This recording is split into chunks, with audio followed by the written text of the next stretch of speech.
Well, today, ladies and gentlemen, we're going to be talking about the top 10 albums that changed my life. Let's get into it.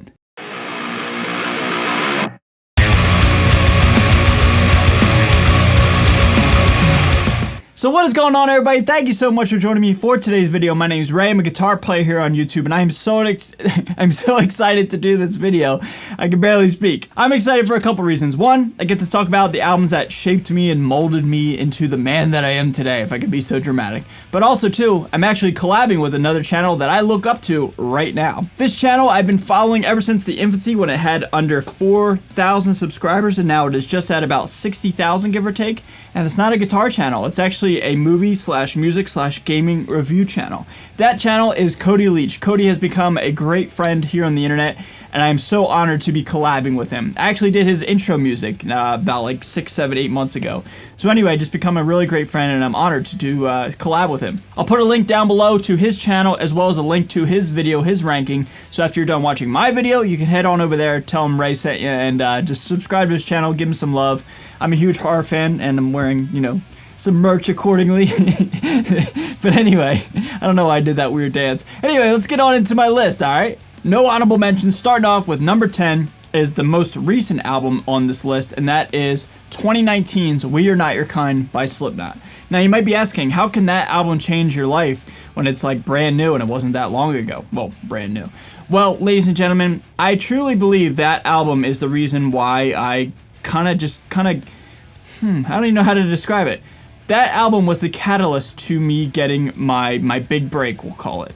And what I mean by that is this. Jim Root, one of the guitar players from Slipknot, got a new signature Jazzmaster, and coincided with the album release. He got his guitar, or his prototype, as the summer tour cycle was going on promoting the We Are Not Your Kind album. I reached out to Jim just on a whim through Instagram and said, hey dude, I'd love to hang out and I'd love to interview you and talk about the new Jazzmaster. He was super excited about it. We went back and forth through DMs, just talking about all the things we wanted to talk about. Long story short, he invited me backstage, as well as my best friend of 5 years backstage. And that was the catalyst to not only my friendship with Jim, and I'm so honored I can even say that I'm friends with Jim. It's crazy, right? But I'm also extremely humbled, thankful, and honored at the opportunity that he gave me. Not speaking on behalf of the man himself, but it seemed like he just saw a dude in his mid-20s just trying to make it on the internet, gave me a shot, like let me check out his guitar, check out his gear, give him an interview, and it really was just like the big shot in the arm, the big push for this channel. And like 99% of people who watch my channel found me from that video, you know what I mean? So like I'm just very thankful for Jim and him being a great friend to me now, and we've stayed in touch and just, like I said, just become friends, man.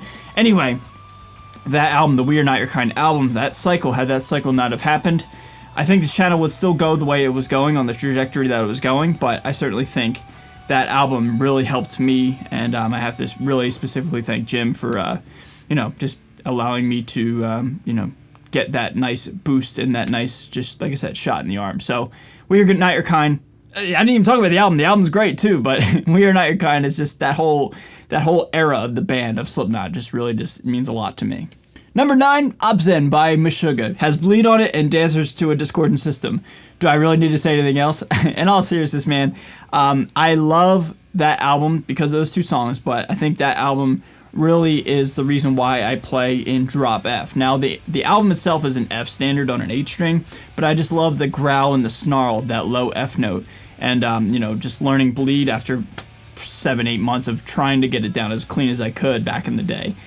Just spending so much time in F standard, just like I said, just listening to that low F rumble against the fretboard and through my rig or whatever I was playing through at the time, I think subconsciously made me realize, like, I love that F note, and I don't play in any standard tunings, I play in drop tuning, so that's why I play in drop F, and I really think I can, owe a lot of credit to Meshuggah and certainly the Absent album. Number 8, Horizons by Parkway Drive. Now, Parkway Drive's Horizons and Kill 'Em With a Smile are kind of tied, but if I had to pick one, I'd definitely pick Horizons. By a hair, I shouldn't say definitely, but by a hair I'd pick it. I used to have Horizons memorized from front to back, start to finish. I could play the whole thing through. But that's the album that really inspired me to play drop B, even more so than some other albums. I'm gonna spoil it. Some other albums that are on this list.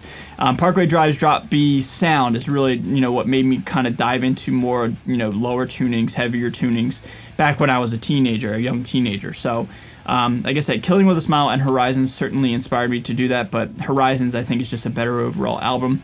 Title track Horizons is great, Carry On's great, Siren Song's great, Boneyards is great, Idols and Anchors, etc. I just love that album. And I think Parkway Drive, I think that sound is very underrated. They're kind of mainstream nowadays, but I just think the more metalcore side of Parkway Drive is really underrated and just phenomenal guitar work. And like I said, that really just inspired me to really dive deep into drop B.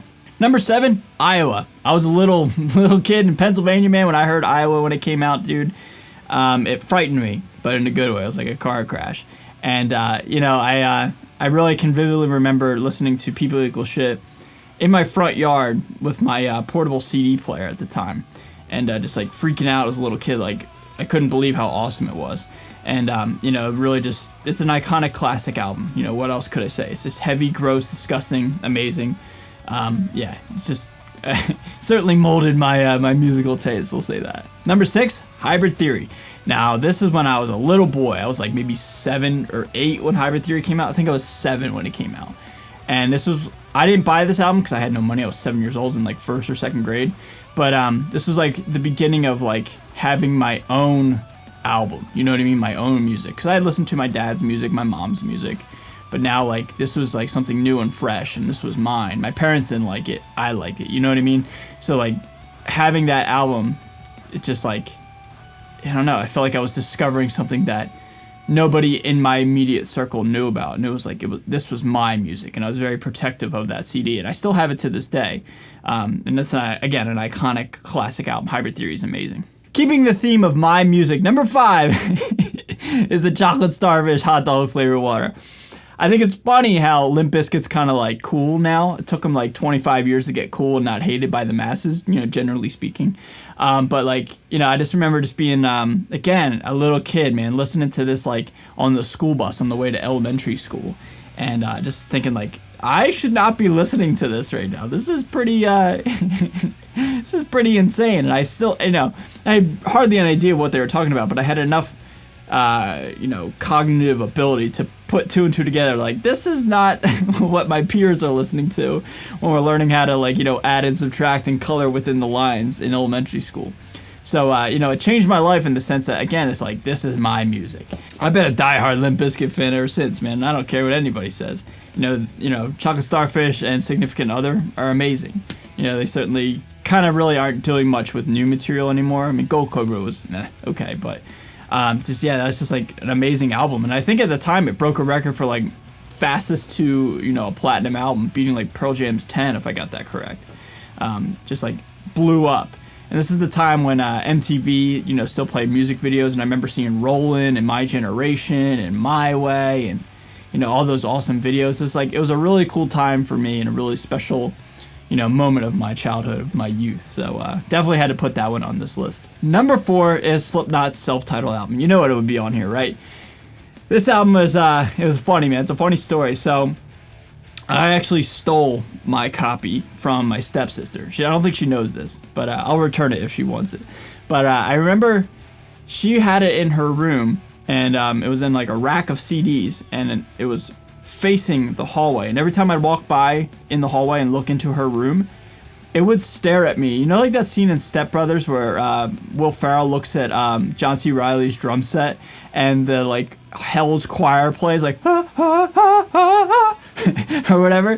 That was me with that CD. Like, I knew it was bad and I knew it was scary, and I know I shouldn't listen to it. Had a parental advisory sticker on it, and it's like, scary guys in masks. I shouldn't listen to this, right? And I remember I finally was like, you know what? I'm going to do it. I ran in, stole it, and I put it in my portable Discman, and I went wherever I went, and I listened to it. And I remember telling myself, like, you're going to be so scared listening to this. This is going to be scary music. And I remember about, like, 2 or 3 songs in, like Eyeless and Wait and Bleed and stuff. I remember, like, being, like, overwhelmingly, like, having the feeling of, like, I really enjoy this. This is really not scary at all. This is really great music. It's intense music, but like it's actually really catchy. And so like that was just the catalyst, man, to you know, that being my favorite band of all time, man. I stole I stole my stepsister's copy of the self-titled album, and I still have it to this day. It's back at my mom's house, back in my room. But yeah, man, just like, you know, Slipknot's my favorite band, and you know, had I not stolen that CD, who knows what kind of music I'd be listening to, you know what I mean? Just like, I don't even know if I'd be doing this right now. So just wild how like things all line up down the road. But yeah, self-titled Slipknot's definitely on this list. Number 3, Led Zeppelin 2, the first CD I ever bought with my own money. I don't know where I got the money. I was like 11 at the time, you know, maybe, you know, yard sale or whatever. But I remember being so cool, or thinking I was so cool, thinking I was so mature, because I was in like 5th grade or something like that, buying Led Zeppelin 2. Like, oh man, I'm the man, you know? I'm buying Led Zeppelin 2. You know, this is something that, you know, not many people my age listen to. And I just thought I was like so cool. But, you know, that album, in all seriousness, made me want to play guitar. That's the reason why I think I picked up the guitar. Whole Lot of Love, Ramble On, you know, Heartbreaker, Bring It On Home, Moby Dick, like all those iconic riffs, dude. As like a 10, 11-year-old, whatever I was, man, just hearing that stuff, man, just blew my mind. And it made me want to play guitar. So, you know, Led Zeppelin 2, classic album, iconic album. I'm not really putting too many deep cuts in here. They're all pretty iconic albums, but Led Zeppelin 2 is certainly just, you know, one that made me want to play guitar. All right, so we're at the top 2. I guarantee you guys won't guess either one of them. Number 2, going out on a limb on this one, Van Halen. Yeah, wow, shocker, right? Van Halen. The reason why it's on this list and the reason why it changed my life is the reason why it changed everybody's life. Van Halen, that sound, even though I wasn't alive in 1978, just the first time I heard like Running with the Devil and Eruption, you know, I don't remember specifically hearing it, but I just remember it being around at my dad's house, and just I remember it being so intense and so insane. Like that initial first drop with Running with the Devil, man, it's like amazing, so heavy, so sick. Eruption, You Really Got Me, Ice Cream Man, Feel Your Love Tonight, Jamie's Crying, dude, like front to back, an amazing album. And, you know, much like Led Zeppelin 2, it inspired me to get better at the guitar. Led Zeppelin 2 made me want to play guitar. Van Halen made me want to get better at guitar, made me want to master the guitar. In whatever way, shape, or form I ever chose to do it, I just knew I had to get better because I wanted to be able to play something to that effect, something that Van Halen was playing. So, yeah, dude, going out on a limb, I know, Van Halen, but it is certainly an important album to almost every guitar player, and that's why it's my number 2. But my number 1 album, I know you guys won't guess it, my number 1 album is Nevermind the Bollocks, Here's the Sex Pistols. I first heard this album when I was like 6 years old, I think. My dad put it on. My dad was a huge Johnny Rotten fan, Sex Pistols fan. And I just remember, again, kind of like the common theme I've been saying this whole video, I remember hearing this album as a little kid. And, you know, the lyrical content, there's some stuff in there that, like, again, a 6-year-old, a 7-year-old shouldn't be listening to. And, you know, while it is intense, aggressive, and in your face, there's a level of class and a level of professionalism, at least in my opinion, with Nevermind the Bollocks. And as I get older, and as I got older, I understood the album more and more.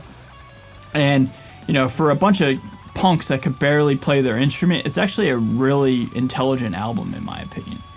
It's just like it actually, you know, says some things, you know, actually has a message and actually has a theme and you know, and it has something to say. And yeah, just match that with just like iconic riffs, awesome guitar tones, insane vocal performances, we'll call it. It's just like, it's a crazy album, man. I just feel like that album is tough as nails, and it's just like a big attitude, and I love it so much, man. So yeah, just that album just reminds me of my dad. I wish he was still here so I could listen to it with him, but I just love the attitude and the message behind Nevermind the Bollocks, Here's the Sex Pistols. Just iconic album, man. Classic album. So everybody, if you want to play along at home, leave your list down below and I'll meet you down below in the comments. A huge shout out to Cody for doing this with me. I really appreciate you, man. Thank you so much, and I can't wait to do more stuff together. Again, be sure to go over his channel, sub to his channel. It's an amazing channel, way better than mine. He's a great dude. But yeah, everybody, just thank you so much for hanging out with me and hanging out on this, you know, this cool video, allowing me to tell my life story through the top 10 albums that, you know, influenced it and changed it. So I'm going to get out of here, everybody. Thank you so much for watching. Again, if you're brand new to my channel, please subscribe. Stay safe, stay healthy, stay metal. See you guys next time. Later.